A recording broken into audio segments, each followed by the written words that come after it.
پہلی بات فاتقوا اللہ ما استطعتم، بس اللہ کا تقوی اختیار کرو جتنا بھی تمہارے حد امکان میں۔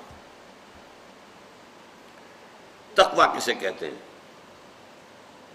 ہمارے منتخب نصاب میں یہ لفظ ایک اصطلاح کے طور پر پہلی دفعہ آ رہا ہے۔ وقا یقی، وہ کہتے ہیں بچنا، بچانا، اسی سے بنا ہے وقنا عذاب النار، اے اللہ ہمیں بچا لے آگ کے عذاب سے۔ اس میں باب تفاعل بنتا ہے ابتقاء، واو اور تے جمع ہو جاتے ہیں تو اتقاء، اتقاء کے معنی ہے بچنا، وقا بچانا، اتقاء خود بچنا۔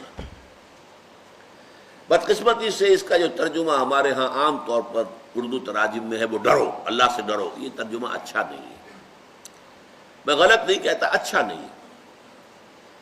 اللہ تعالیٰ کوئی خوفناک ہستی نہیں ہے، وہ تو رحیم ہے، ودود ہے۔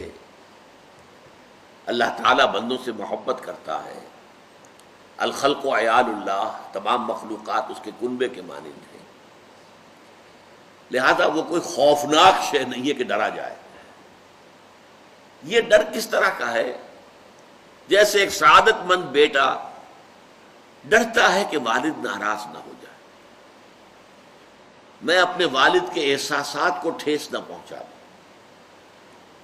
میرے والدین نے مجھ سے یہ توقعات وابستہ کر رکھی ہے، کہیں ایسا نہ ہو کہ میں ان کی امیدوں پر پانی پھیر دوں۔ یہ ڈر، یہ خوف، اس معنی میں اللہ کا ڈر بھی اگر لفظ استعمال کیا جائے تو غلط نہیں ہے، لیکن اصل میں اس کے معنی ہے اللہ کی نافرمانی سے بچنا۔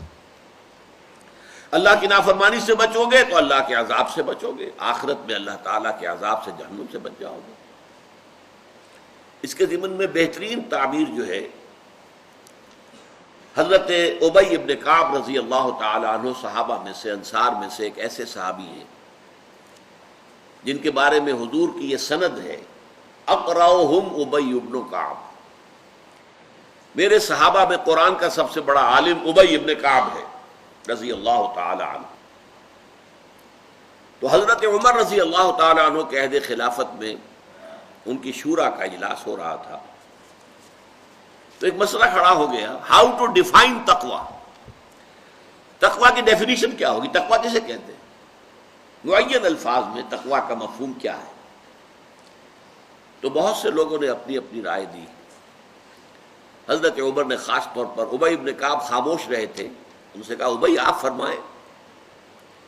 اب انہوں نے مثال دی کہ امیر المومنین، آپ جانتے ہیں کہ اگر کسی شخص کو کسی ایسے جنگل میں سے گزرنا پڑے جہاں خاردار جھاڑیاں ہوں، اوپر درخت ہیں نیچے جھاڑیاں ہیں، اب یہ میں اضافہ کر رہا ہوں جھاڑیوں میں سانپ ہیں کیا نہیں ہے، پھر کوئی پگڈنڈی نہیں ہے، کوئی راستہ بنا ہوا نہیں ہے، جانا ہے آپ کو، گزرنا ہے، کچھ پتہ نہیں کہ کہیں پاؤں آپ رکھیں اور وہاں گھاس کے اندر جو ہے سانپ کنڈلی مارے بیٹھا اور وہ آپ کو ڈس لے۔ اور آپ نے دیکھا ہوگا کانگو کا طاس اور ایمیزن کا طاس، وہاں تو درختوں سے سانپ لٹکے ہوئے ہوتے،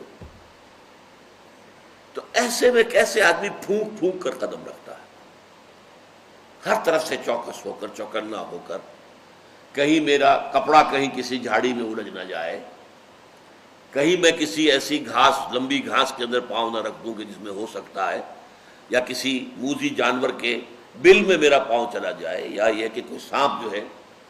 تو جس طریقے سے احتیاط سے آدمی گزرتا ہے، اس کا نام تقویٰ ہے۔